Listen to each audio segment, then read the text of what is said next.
Before I open the floor to discussion, I'd like to take advantage of my position and throw a couple of things on the table as well. One thing about Ukrainian-Canadian studies that motivates me is the realization that the work we do in studying the Ukrainian community in Canada, I think, is going to be a game changer in certain discussions of Canadian studies. I'll give you one personal example. Over the years, I've been chipping away, compiling a chronology of Ukrainian theatrical performances in the country from 1900 to the 1950s, 1960s so far. I have literally thousands of entries of theatrical performances from Nova Scotia to Vancouver Island. Not only that, what's interesting about it, not just the sheer volume of the theater, and longevity of this theatrical activity, but is the fact that there's a distinct Canadian component. Plays that were written by authors in Canada, some on Canadian themes, some on Ukrainian themes. Years ago, an article was published on a history of Canadian theater in Canadian Theater Review. And basically what the article said is that, well, Canadian theater, it starts with British theater being imported into Canada, American touring companies coming to Canada in the earlier years, but it doesn't really start until 1960 in Toronto with Spring Thaw, and then you have this whole explosion of an indigenous theatrical literature. I remember talking with my mother about this, and she said, when she read it, she said, that's outrageous. I said, we lived on the street with Semen Kobed. He wrote, 21 plays. We lived, Panhun Kavich, people that she knew personally that wrote plays that were performed on the Canadians, well, they're in Ukrainian, but they're not known. I have spoken on this subject on at a number of conferences of the Association of Canadian Theatre Research, and they're all just riveted. They're fascinated. I think another area where we are, game-changing is the whole question of World War I and the discussion around World War I. The internment has raised this issue among Canadian scholars where it really wasn't even on their radar before, and now it is part of the discussion of the First World War. And there are a host of other areas that I think that we have an impact on, Canadian studies in particular.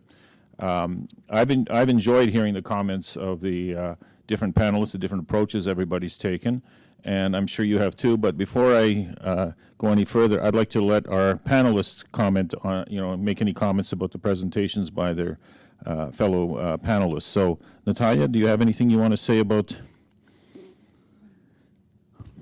Probably to use an opportunity to underscore a few themes which I've seen recurring. Maybe I wouldn't dwell on many, but one is the engagement or rather working with the communities through the means of accessing information via interviews, via oral histories.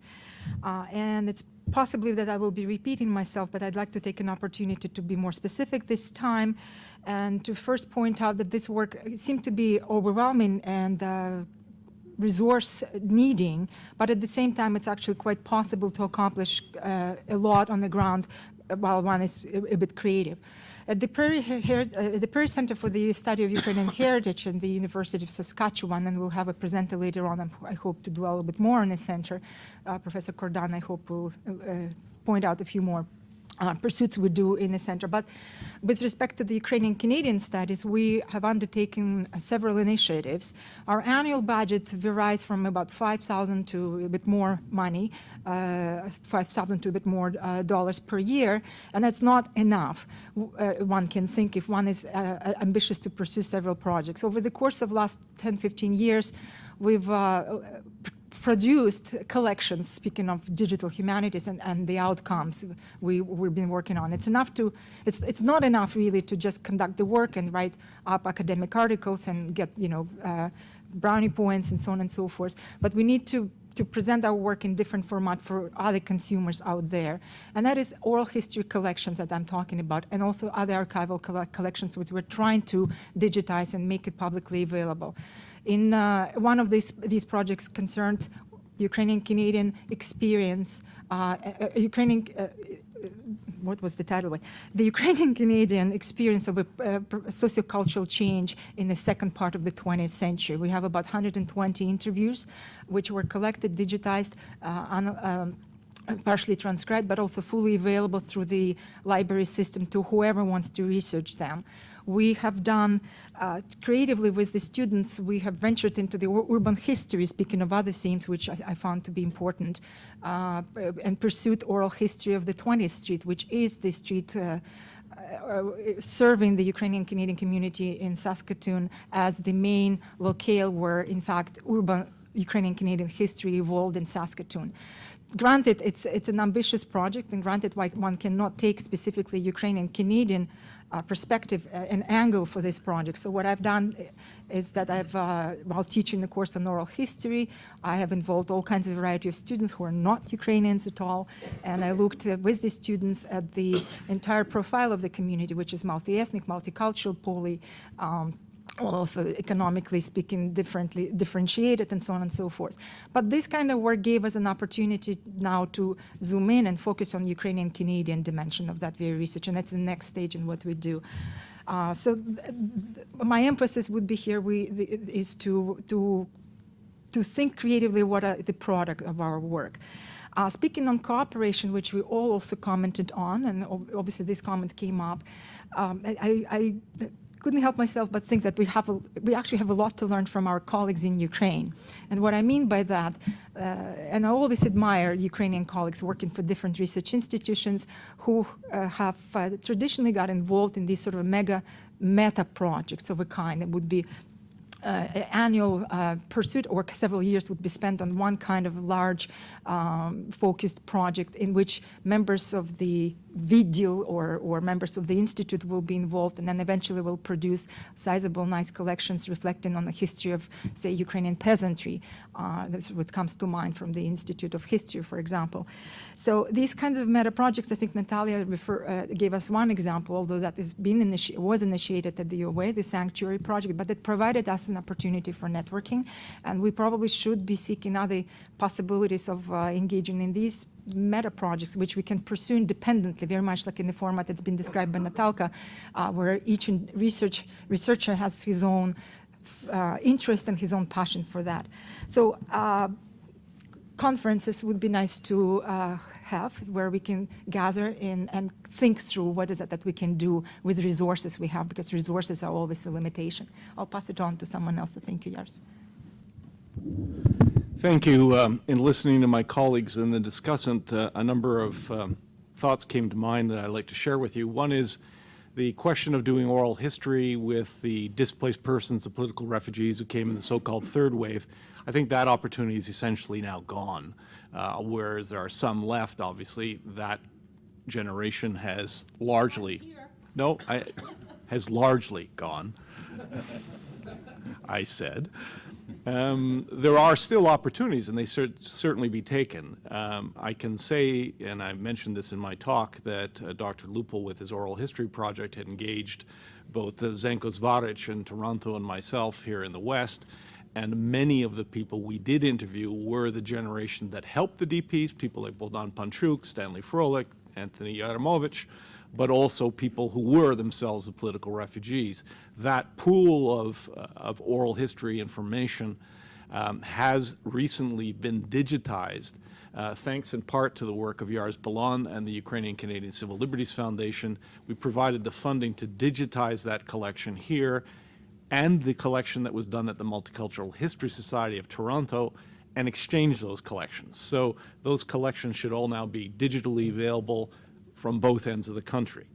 But more work could certainly be done. Secondly, in terms of working with other communities, one of the founding principles of the Endowment Council of the Canadian First World War Internment Recognition Fund that was established in 2008 was that we would always include the other communities affected by Canada's first national internment operations.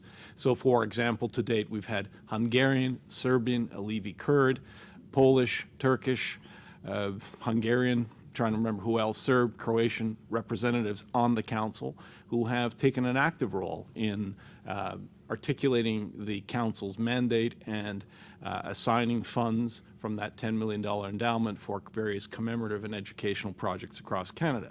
I mean, I have to pay recognition to my colleague and good friend, Bogdan Kordan, who's just written, probably will be the the go-to book on Canada's first national internment operations, published through McGill Queen's Press.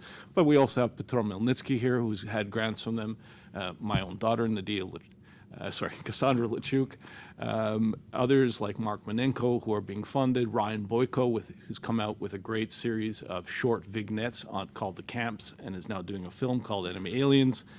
All of these things intended to be inclusive, multicultural, and outreach to a larger constituency. And indeed, it's these kinds of public space projects that I think we as researchers in Ukrainian and Ukrainian-Canadian studies can do a lot of good work with. So again, as an announcement, for those of you who don't know this, on April the 8th of next year, so within a few months, a major new war memorial from the Great War is being unveiled in France, near Lens, near Vimy Ridge. And the central pathway, thanks to some generous donors, is going to be named after Corporal Philip Coneval, who won his Victoria Cross there at the Battle of Hill 70. So a major war memorial in France, visited by approximately 750,000 people a year, will be named and posted trilingually honoring Corporal Philip Coneval. That's the kind of profile our community needs to develop. And finally, in terms of collaboration, which everyone touched, I was delighted to get that sense. As I mentioned, in my 40 years or so of watching the centers come and go and do their projects, there's been some cooperation. There's no doubt of that. Books have been shared, colleagues have met at conferences. But to actually have one annual or biannual meeting where they all get together and discuss an agenda, they can go their separate ways after that. But to discuss collaboration and opportunities, graduate students, funding, scholarships, promoting the new generation, if we want to continue Ukrainian and Ukrainian-Canadian studies, I do think we actually have to provide the venue for cultivating that next generation. And where I'll disagree with my good friend Bob Magoche is I don't think we can oversaturate the market. I think the more people we generate who are interested in Ukrainian or Ukrainian-Canadian themes, many of them may not get jobs in the academy. That could very well happen. We all know about tightening economic circumstances and all the things that were discussed yesterday. But they will go out trained as people who are interested in things Ukrainian or Ukrainian-Canadian. And they will carry that with them, and that will diffuse. And so I think that's very, very important. In terms of collaboration, comments were made about sacred space and the effort here in Western Canada. But again, just as an example, that's a very good one. Saskatchewan's cooperating with Alberta. But who's doing the maritime churches? Who's doing the churches in Northern Ontario, Northern Quebec, right? Those have been ignored largely because there's this east-west divide that was mentioned. So again, we need to make sure that when we're working together, we actually are working together and we're covering the country coast to coast. There's a vibrant community of Ukrainians in Sydney, Nova Scotia, based on the coal mines, some of whom were interned.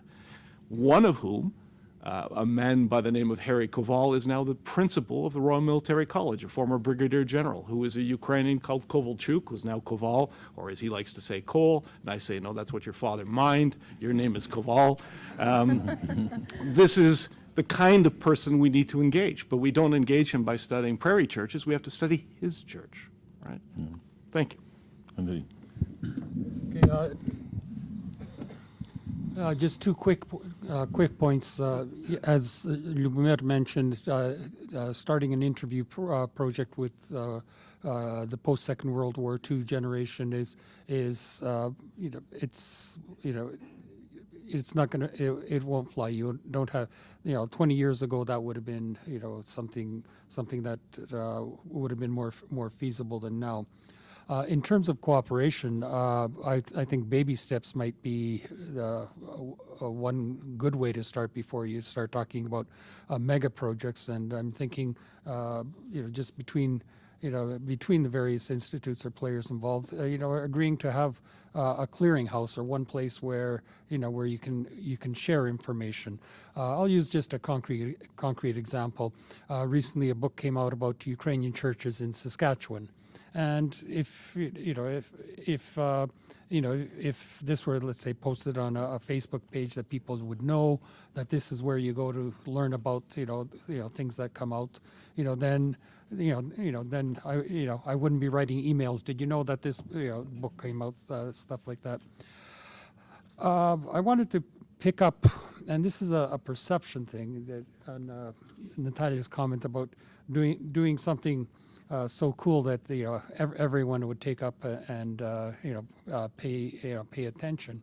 And I think in terms of Ukrainian-Canadian studies, I'll point to two things that really are exceptional, and I think if you present it in a certain way, are incredibly cool.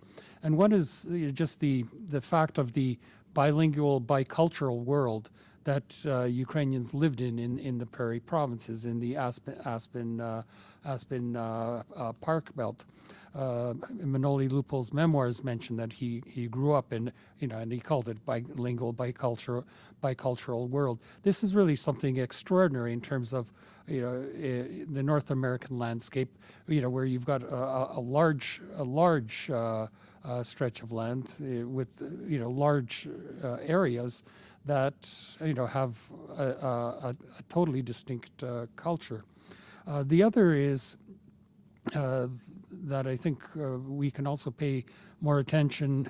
It's faded and in some cases almost disappeared.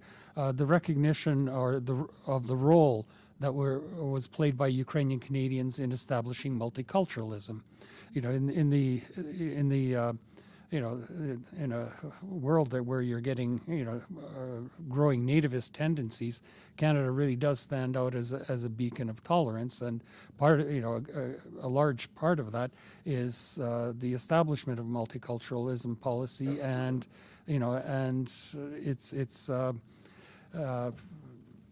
I guess it's general acceptance by many Canadians, although the Reform Party was strongly against the cultural heritage aspect of it.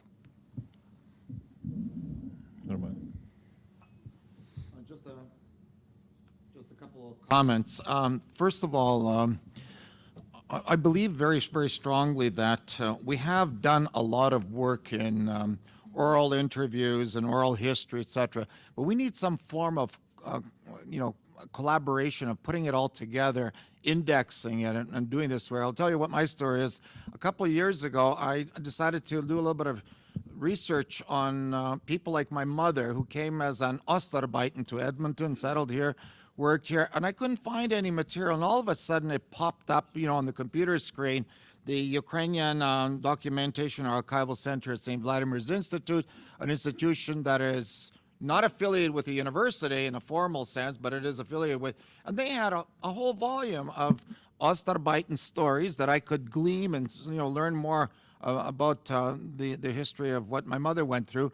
Because what happens is many times we want to ask those questions once they're gone, and unfortunately we did not answer those difficult questions of these Ostarbeiten, or at least I didn't during my life. Another thing that I wanted to mention is we talk about the various communities that we should be engaging with. Two of the communities that I like to suggest is the Mennonites and the Jews. About 20 years ago in Winnipeg, we hosted a conference of the three communities, Mennonites, Jews, and Ukrainians in Winnipeg or in Manitoba. And we got a lot of parallel stories between all three communities. One of the interesting things was a very strong paper on Jewish theater. So I looked at Yars and I said, Yars, it's a similar story to our Ukrainian theater in Canada. And sure enough, it was. And so it's kind of interesting that many of our communities, they came from Ukraine, the ethnographic territory. They settled in patterns. For example, along Winnipeg's Selkirk Avenue, you've got Ukrainians and Jews living side by side for, the 10s and the 20s and the 30s for a good chunk of the time.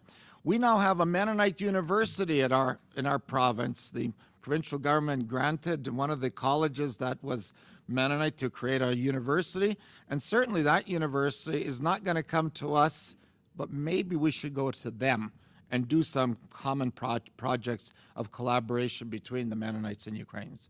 Just a little couple of comments. I'd probably do better standing up than with the mic, right? I think so. I think everybody hears you. Nah, I think they can probably hear me. The camera, the camera can't can't hear hear me. All right. In that case, I will tone it down and speak into the mic. Okay, one of the things that as a scholar I find fascinating, and has come up here again and again in this discussion, is the blending of cultures and the blending of belief. And I think that the sort of work that we do, again, I will restate what I said, is something that can inform not just the Ukrainian community, the Ukrainian-Canadian community, but Canada as a whole, precisely because Ukrainians have been a leader in multiculturalism on a political level, as I'm sure Peter Severin will tell you, but also in terms of, just like we heard, being in a community that was a special cultural, if you want, bicultural setting, a bicultural community, if you will. So something for us to do. Listening to all these people reporting on all these good projects, and they did again in this second round, I say, as I look to our dear director of CUSE and maybe other people that work for CUSE, we need better advertising. Or maybe I should address this to Bogdan, because Bogdan does a great job of advertising all sorts of things, as does Helena, wherever Helena is. We need a better job, maybe, of advertising what has been done so that the community knows, and possibly also people know beyond the community, the contributions we've made both to Ukrainian studies and to Canadian studies, history, etc.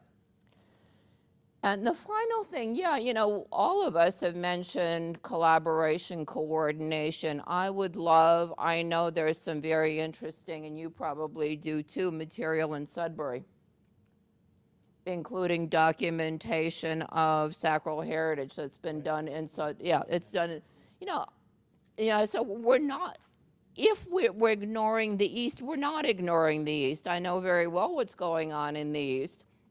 It's a question of, on sanctuary, there's 3 of us.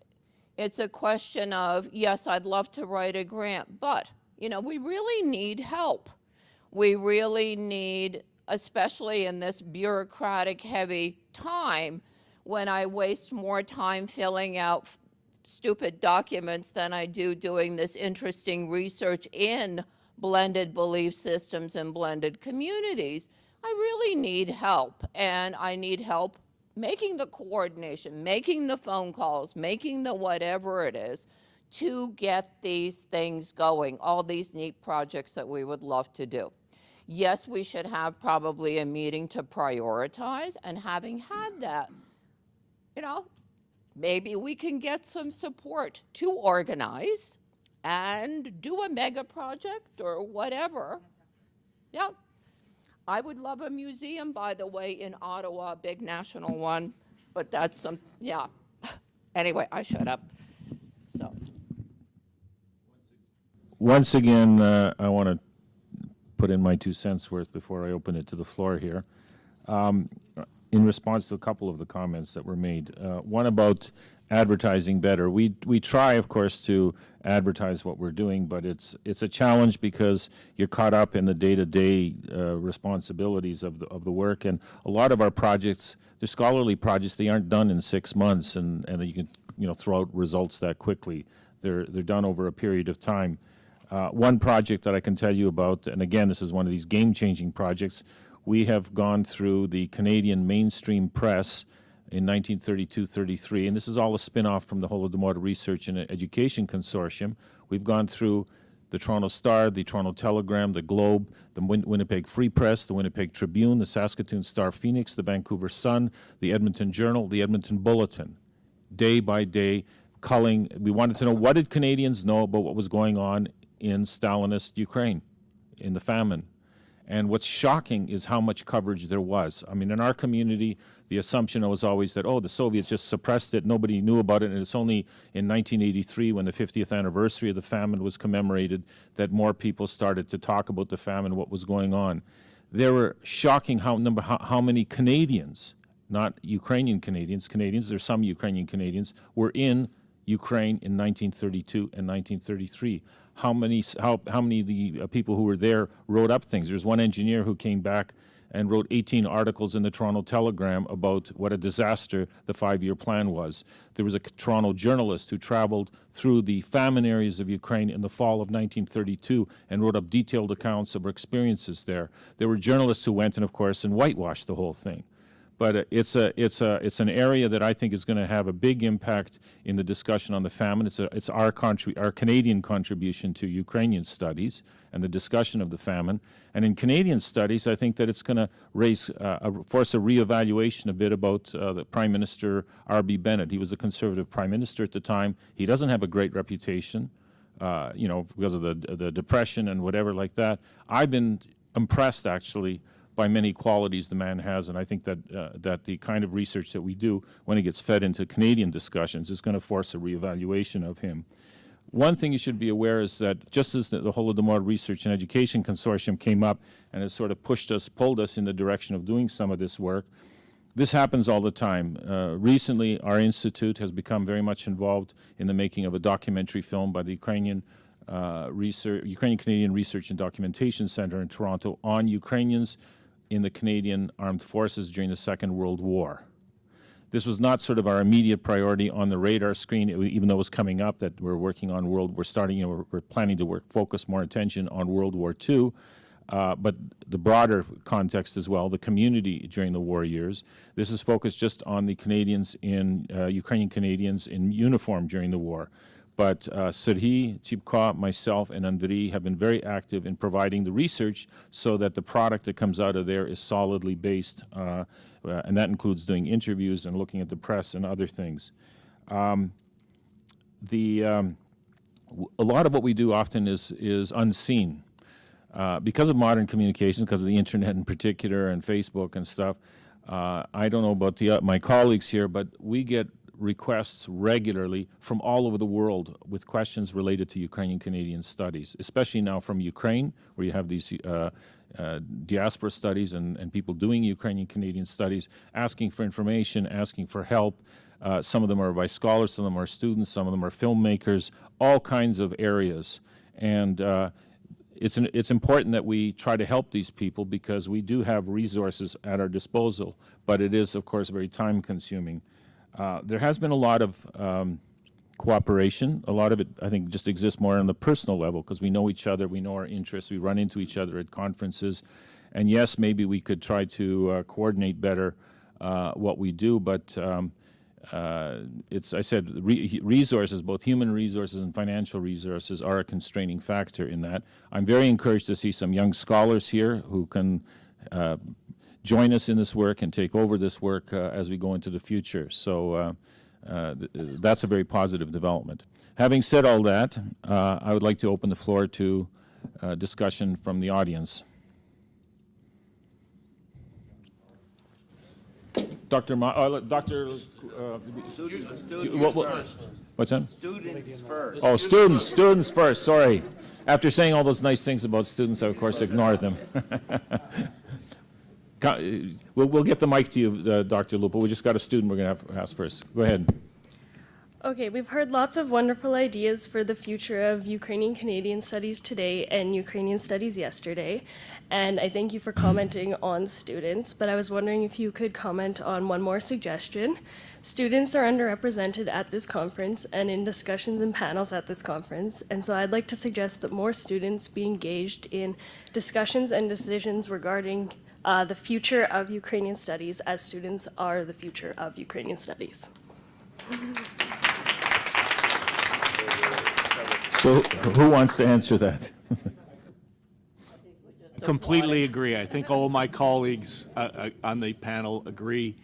I think one of the few flaws in this meeting that we're having is that we didn't have, we have these interesting posters that I refer to, but in fact, it would have been nice to have the next generation of scholars who represent a very great and interesting, intriguing diversity of different interests from my generation anyway, to be presenting and talking about what they're interested in doing. I'm an external reviewer for a PhD dissertation at Simon Fraser University right now, where a young woman, a very bright young woman, is doing an archaeological investigation of the Morrissey internment camp. And this is a completely different perspective from anything I've ever looked at or Bogdan has looked at. She's uncovered just recently not only the escape tunnel, but the digging tools and a crucifix made by one of the internees out of barbed wire. What a symbol, right?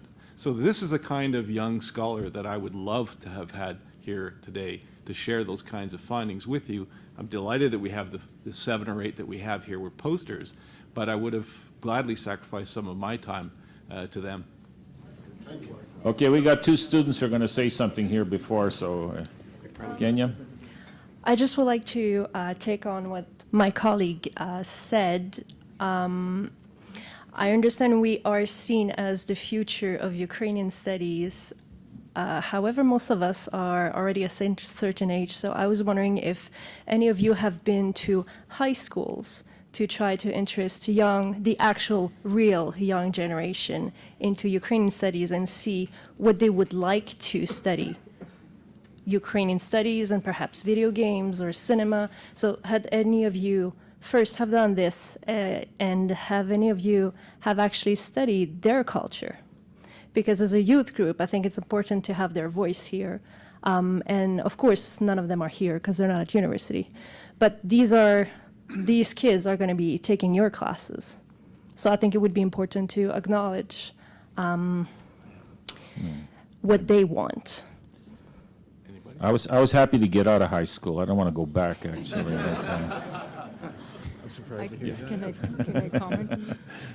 No, these are valid points. Cassandra, do you want to say something? Or?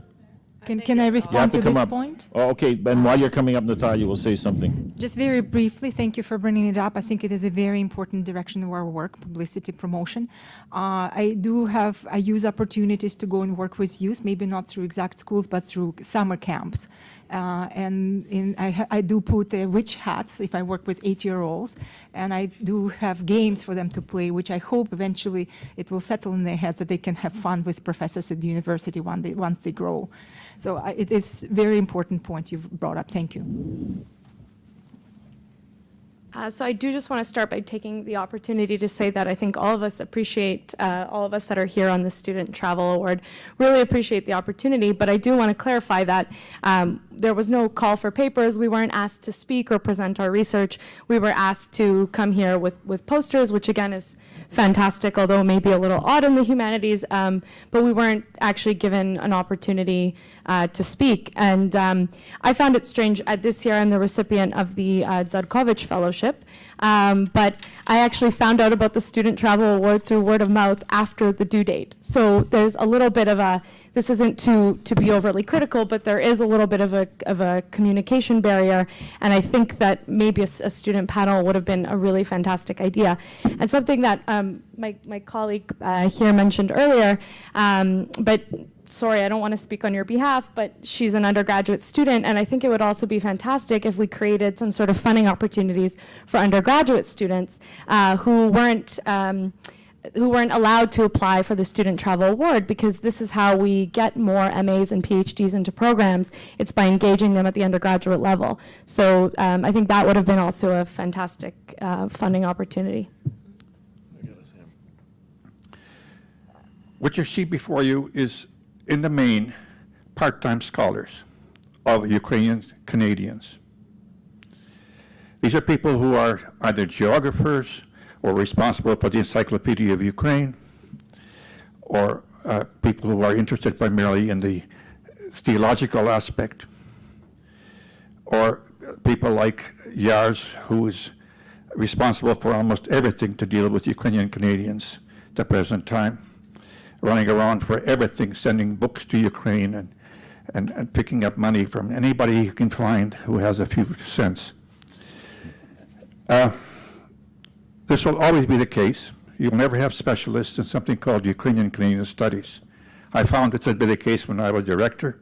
That became very clear at about the third or fourth year. In fact, in one of the reports I made, I think it was in the third year, that was likely the point I was making. They will come from Canadian studies, they will come from East European studies, they will come from sociology, they will come from political science, and they will give you a chapter or they give you an article, and that's as far as we'll go.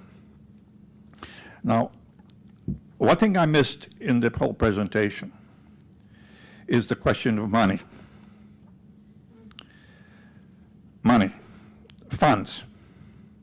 It's nice to hear about the projects that you're either into or you're hoping to develop or that somebody should take up. The various things that are not being done, be nice to do.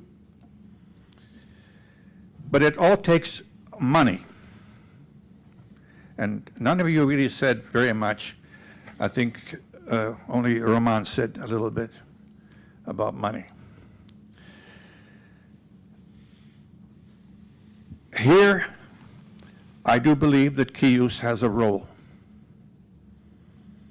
Kyiv, I don't mean Kyiv should make money available. Goodness only knows, no one better than I, how strapped they really are.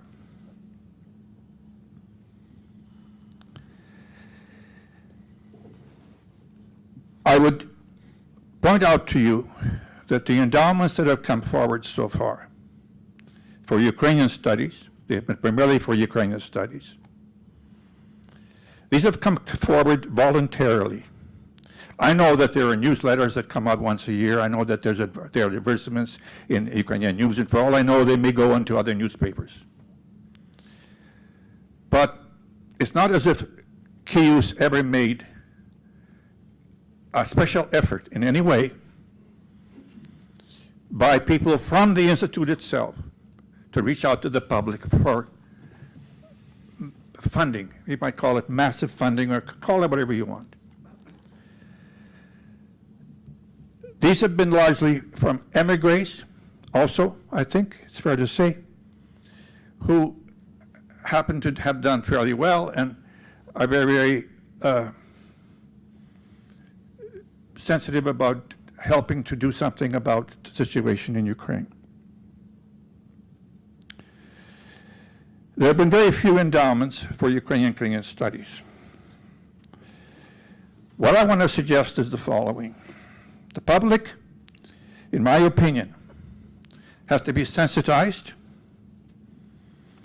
It has to become conscious of the fact that there is something called Ukrainian-Canadian studies, and across the land, that there are people who are trying their best to do what they can with very limited funds. I have a suggestion. It's been mentioned here that it needs coordination.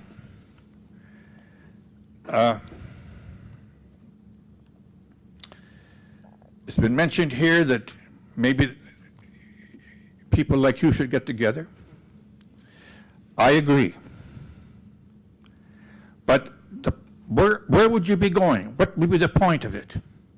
You'd be talking to each other like you're talking now, and to a whole bunch of other people here who are, in fact, interested primarily in Ukrainian studies, per se.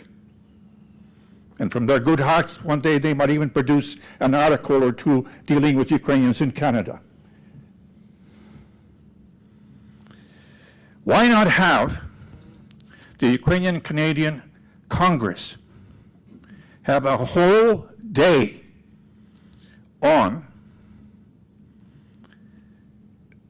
the situation in Ukrainian-Canadian studies, that there are these centers, that there are people where you're concerned, where we would be concerned, to sensitize them to the fact that endowments would be appreciated, for Ukrainian-Canadian studies.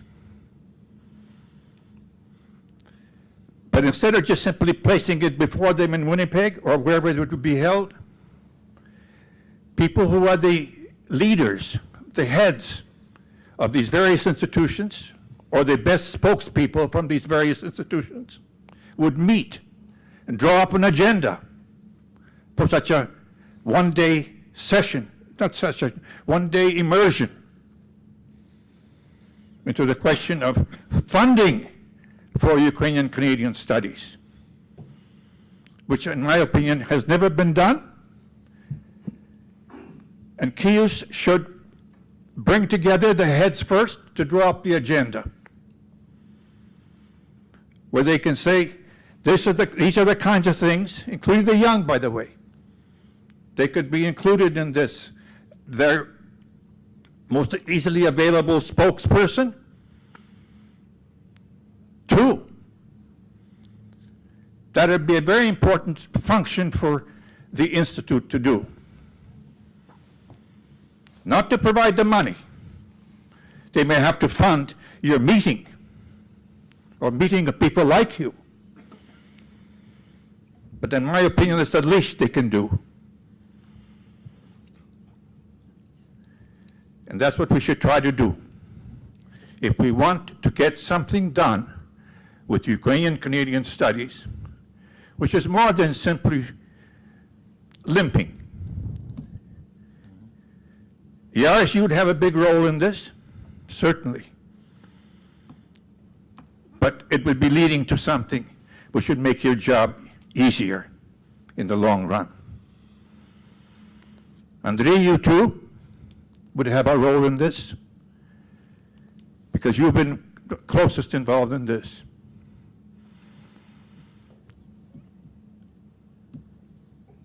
Natalia, from the folklore? Yes.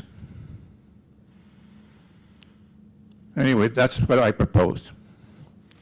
May I take this? Sure. All right. I won't even stand up.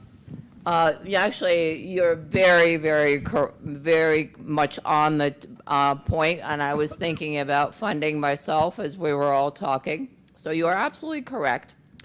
The first thing that I would like to do is thank Peter and Doris Kuhl, who funded my chair and gave me the opportunity. Actually, I pay for Sanctuary out of my chair endowment. So I very much thank them for that. I also thank KIOS, which is the Kuhl Institute for Advanced Study, which has funded our work. And it's been generous. Obviously, we could use more.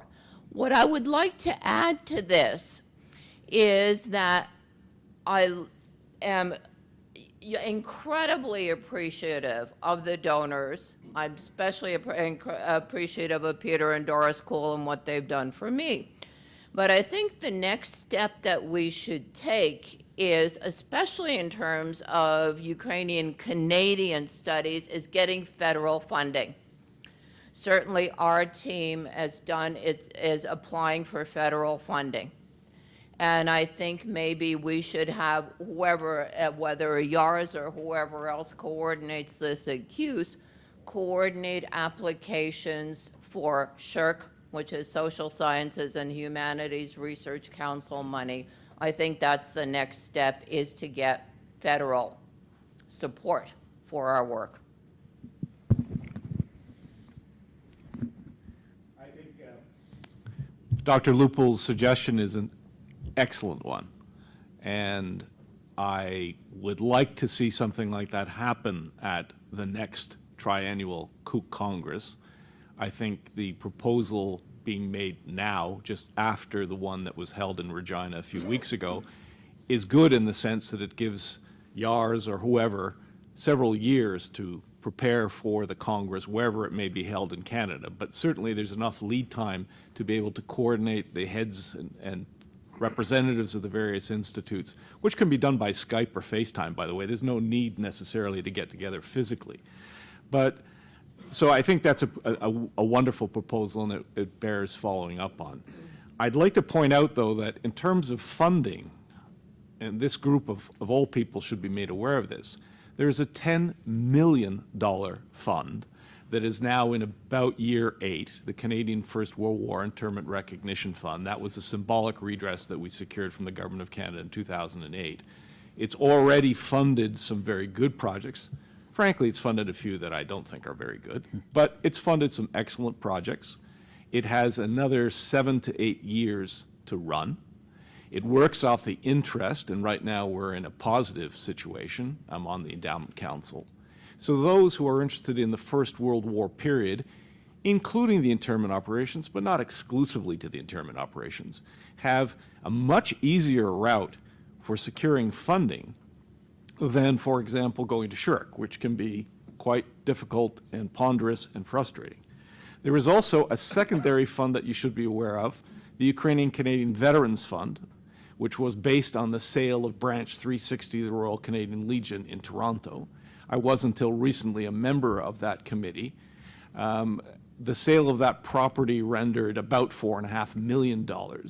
It was then taken by the Dominion Command of the Royal Canadian Legion, resulting in a legal action. $2.4 million was returned to the Shevchenko Foundation as the Ukrainian-Canadian Veterans Fund.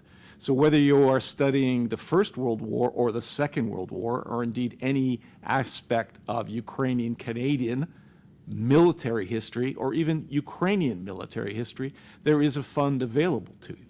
So these are two resources that frankly are not being used as efficiently as they could be. I'm sitting on a council where often we're going, why is no one applying?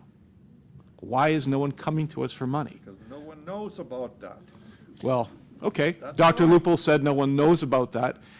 There's an annual report. It's been sent out to libraries. I mean, it's the same, you know, I don't think this is intentional. It's just that this is the way it is. People don't know about it in a way. And yet, as was mentioned by one of the speakers, the internment story, in broad brush, has already now penetrated national consciousness. This was an article in the Globe and Mail that had nothing to do with Ukrainians. It was about whiteness as a construct. It was very controversial just a week or so. And the author of that piece, whose name Denise escapes me, mentioned the internment of Italians and Ukrainians as whites in 2 world wars in Canada. So here's I believe, a Trinidadian lady of Indian descent who's writing about Italians and Ukrainians being interned in Canada in the national newspaper. Right? So we're out there. The fact that the Endowment Council maybe hasn't made as good an effort as it should, I don't know, but surely, having said it now, you all know about it. They have a www.internmentcanada.ca website. Look it up and apply because the money is there. Please. For the record, KIUS has taken advantage of both with a conference last year on, 2 years ago now, on internment, and also now working with on this documentary film, which is funded from the Veterans Fund. We're helping them spend their money. And we're always, a lot of stuff we do, the money doesn't go through our books or whatever. We just help other people spend their money for projects that we think are important. So we are aware of these things. And Dr. Lupel, you should know that I've been talking with Paul Grod, the president of Cook, who's going to be here this afternoon, and is going to be on the discussant on the community outreach panel. And he would like to see, he says, you know, we should get all our institutes, all our academic bodies as members of Cook. And I said, well, I'm not sure how that would fly. He said, but basically to bring the academics in under the Cook umbrella, you know, to use Cook as a venue for bringing them together to work on these common projects. And I think that's one of the issues that he's going to be raising today. So it'll be interesting to hear the reaction to it. Chip in, representing an institution which is by default dealing with the financial question quite in serious terms because we're smaller. We are representing the University of Saskatchewan, Prairie Center for the Ukrainian Heritage, which is by default operates with smaller budget altogether. And I did refer to the funds as being limitation and constraint in our work. Coming back to your comment on funding opportunities and us reaching out to those, first and above all, my colleague Bogdan Kordan is very effective in doing that, having set up the center in the first place. But second dimension to this work is geographic distribution of funds and availability of these funds to us if we're locally located. By historically, we see the funding gravitating towards the more established centers which are surrounding us on both sides. So, and I'm not suggesting we need to compete and ask for funds to support what we do in Saskatchewan. What I would like to suggest is to look back at the student needs. Over the last several years, or 5-7 years, we have been graduating students with theses in Ukrainian-Canadian studies quite systematically and regularly, 1 year at a time. Our student work is published. It's even included in this lovely bibliography compiled recently by Ores Martinovich on Ukrainian-Canadian scholarship. And 2 of my students are here in the room attending on their own the conference without being invited there. We need funding to support the student work because what we do is based on student research. All that work which I was reporting to is accomplished by the students. We don't have enough funding to support those. Perhaps CIUS can set up maybe a student fellowship to support Ukrainian-Canadian studies, and we'll have, in small institutions like ours, we'll have better access to these funds to bring in students on board. Otherwise, I'm scrambling for funding to support my new incoming graduate students because they're just constrained in their own ways. Thank you. We have 2 questions that I can see, Dr. Maguchi and Frank Sisson, and I guess Peter Melnitsky will be the last one, because we have to do something just before lunch as well.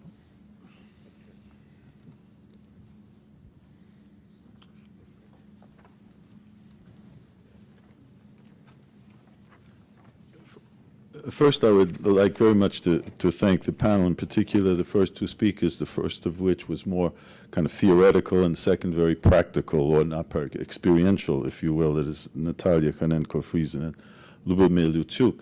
But really what I want to do is put something on the table, which was actually already alluded to. And it reminded me of when I published this large history of Ukraine, which was about Ukraine and not about Ukrainians abroad, but I had a very long text insert called The Ukrainian Diaspora. And after I wrote that, I felt that there was something missing, considering the fact that my book was about all the peoples of Ukraine.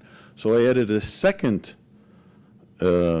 text insert called Ukraine's Other Diasporas. And here, when much of the discussion has been the desirability of cooperating, interacting with other groups, and there was reference here to briefly to Mennonites and Jews, the real question really is, and this is not only a theoretical and conceptual one, but one related to your own pedagogical activity. What is the Ukrainian diaspora? Is it ethnic Ukrainians from Ukraine, or is it diasporas from the present-day territory of Ukraine? If you take, and it is a suggestion, if you take the second option, this opens up a wide range of possibilities of drawing into your field a whole host of other interests, which, including funding possibilities. Now, we know that the Mennonites have chairs, and most of those Mennonite chairs and most of those Mennonites come from the heart of Ukraine. And their experience in the homeland is Ukrainian. The whole question of Jews, enormous numbers, who come from Galicia, the right bank, or their parents and their grandparents. I can imagine the endless opportunities if one decides, and also in your teaching.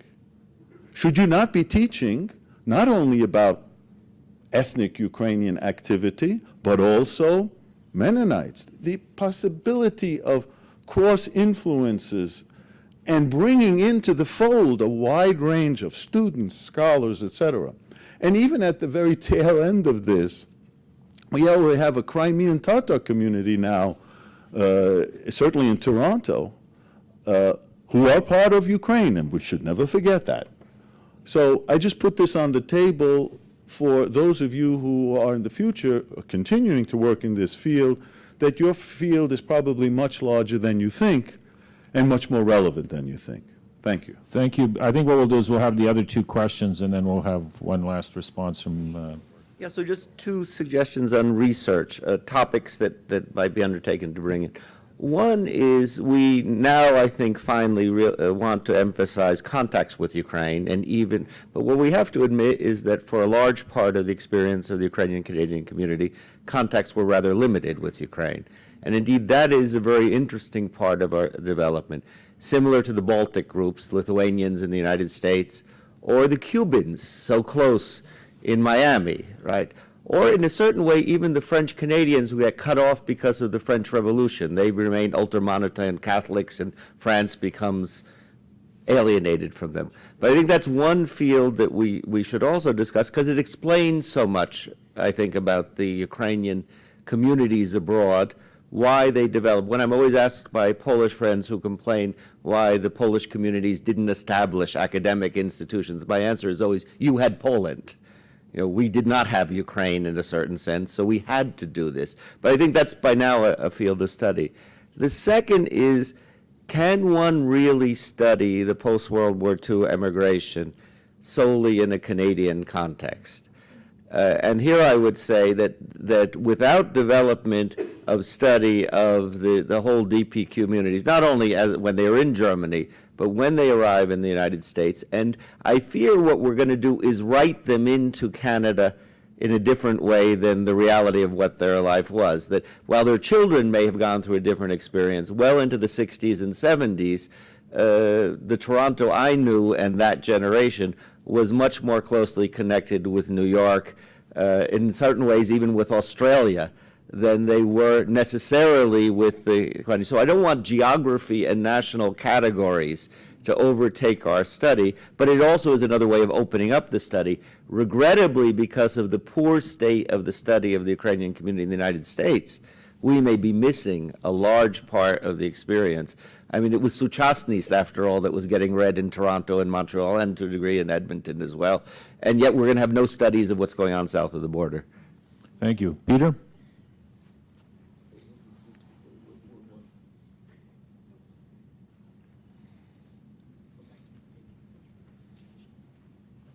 I missed the opening minutes of the session, so I don't know if you covered this, but I think something that's missing is any discussion of the public history that's going on in Ukrainian-Canadian studies, whether it be in Manitoba with the Historic Resources Branch that's done very important work in recording the architectural history, or here in Alberta, where we have an entire research and publications program related with the Ukrainian Cultural Heritage Village.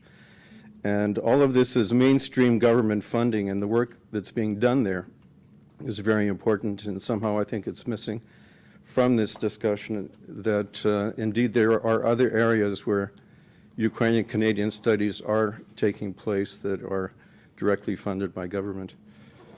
I think I can answer that question is no, we didn't address it, and thank you for bringing it up, because it is another area that needs to be understood in the context of Ukrainian-Canadian studies. I'd just say to Professor Magochi that in 1991, when we were celebrating the 100th anniversary of Ukrainians in Canada, I edited a special issue of the literary journal Prairie Fire, which we issued a call for papers from anybody with roots in Ukraine, Mennonite, Jews, Poles, and we had all three, plus not just Ukrainians. And that I think that we have done things, I know in interactions with the Jewish community, the Mennonites as well. There was a conference, Mennonites, Ukrainians, and Jews in Winnipeg years ago. So we are reaching out beyond just the narrow ethnic definition of Ukrainians in Canada. I've spoken to a Swedish community, the Swedes from Gammelssvensky in Wetaskiwin or whatever. They're part of Ukrainian history and Ukrainian-Canadian history. So. I'd like to add that since Ukrainian independence in 1991, it's probably more possible to address what Professor Magachi had said in terms of thinking of Ukraine in geographic terms, not just in terms of Ukrainians. So certainly, I think Ukrainian Canadians are perhaps more receptive now to the idea that yes, we should include other groups geographically from Ukraine, so if you want to call it, within the fold. If I can add two things, I'd like to say that some of the topics I'd like to see the new generation coming up consider would be things like Soviet disinformation about the Ukrainian immigration and diaspora in general. For decades, very stereotypical, inaccurate, and provocative descriptions of the post-World War II immigration were provided to journalists and the media and academics around the world, and it still continues to some degree. You see it in the current conflict in Ukraine, the stereotypes about Bandera and UPA and OUN and so on. I don't think anyone systematically looked at that, and yet it has created a certain perception about who Ukrainians are in the West, in the public domain, and I think it's a critical problem for our community. Every one of us, I'm sure, has come up against it at one point or another. Secondly, I'd like to see us also consider writing about the redress campaign. It took 2.5 decades to reach fruition. The only scholar I'm aware of who's written about it in a sort of conceptual way is Ian Radford from the Department of History at the University of Toronto, a paper in a published book through U of T Press. That campaign set a standard for addressing historical injustices, and it was in fact largely set by, well, one survivor, Mary Manko Haskett, but also Bogdan Kordan and myself. The notion that one does not ask for an apology, one asks for recognition. One does not ask for compensation, one asks for symbolic restitution. You make the case about what happened, but you don't necessarily say, now pay us for it. Other communities have taken a different position. And I think comparing the approach to redressing historical injustices is a very valid and interesting exercise that would echo throughout the First Nations community and other communities who have experienced times of difficulty in the past. Going forward, this would be, I think, an interesting intellectual exercise. Thank you. Very briefly coming back to Professor Malgachi's commentary on opening up the idea of identity for Ukrainian-Canadian constituency. In Saskatchewan and Saskatoon, we have seen the community working very hard with the new arrivals from Ukraine. And one of the fascinating observations I have made is the gradual acceptance on behalf of the community of that plural makeup of the newcomers. Mostly I refer to the fact that a lot of our newcomers, we do have in the province, as you know, special immigration policy, which is separate from the federal, so we have a very steady stream of newcomers coming over here. Many have come with the Russian language as a lingua franca. And it is actually quite interesting to observe the established Ukrainian-Canadian community in interactions with this newcomer group and see gradual recognition of the complexity of Ukrainian identity. So I'm all for the inclusiveness and opening up the notion of what Ukrainianness is all about and where Ukrainianness is generated from, be it Yugoslavia, be it Poland, be it far Russia, and so on and so forth. Thank you. You gonna pass? You gonna pass? I just thank the commentators for saying what I was trying to say much more elegantly. Thank you. Before I release you to your 5-star lunch in the hall there, I would like to share with you, we've been talking about, using the latest technology, digitizing things, being cutting edge about it. One new development, a relatively new development, is CIUS is archiving a lot of its publications and materials on our website. So, Alexander, if you could just throw up our website, the research reports, the issues of the journals, all of this is becoming digitally accessible to people. So scholars from around the world, students from around the world, no longer have to try to track down copies or order special things in or go to special collections to find these publications. And I think this is a very exciting development, and we are well aware that this is the way scholarship is evolving in the use of high technology to make it more accessible to people. Stephen, do you want to say anything? Or? Just very quick comments about the website, the archival website. Sometime last year, we started thinking about coming up with a website that houses our archives and all the great work that CIUS has done over the past 40 years. So the director gave us instruction to come up with something that is befitting and presentable. So we launched up and started, negotiating and, consulting with the other units in the faculty. And then we have the ARC and the A's. We came together to come up with something. And then we have Alexander, who was, manning the project. And eventually we came up with, started digitizing and bringing all the papers together and all of that stuff. And it was a lot of work because CIUS has done so many great work that is in old formats, like the old video record and all of those things that people don't use anymore. So we started, digitizing, and great work Alexander has been doing. We also had to hire an archival assistant. Where's Victoria? Very good. So they've been working together to come up with this. And this is still in building. Our plan is to make this the best in Canada. And the following has been done. About 30 books published by CIUS Press, consisting mainly of out-of-print books and books on Ukrainians in Canada, have been digitized. 65 research reports, consisting largely of descriptions of archival collections, rare bibliographies, and other guides to researchers. We also had back issues of Journal of Ukrainian Studies.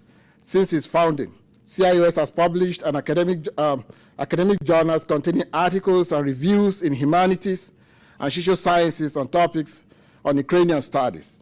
About 45 issues of the CIUS newsletters, which with chronicle and which summarizes CIUS activities and achievements since its founding in 1976. Is also part of this. We also have 4 issues of Vinsink. Is that correct? Visnik, okay. Visnik, an Ukrainian language newsletter published in the early 90s that was aimed at CIUS donors. About 500 press releases containing descriptions of events, accomplishments, and other matters related to CIUS. These are some of the few things that we have, and we're still working to have more of these great archival deposits to have them on the website for researchers, for easy researches and recollections of the old and the past events, so that we can advance in our research commitment. Thank you. If you have questions, you can talk to us later, either me or Alexander or any of our team.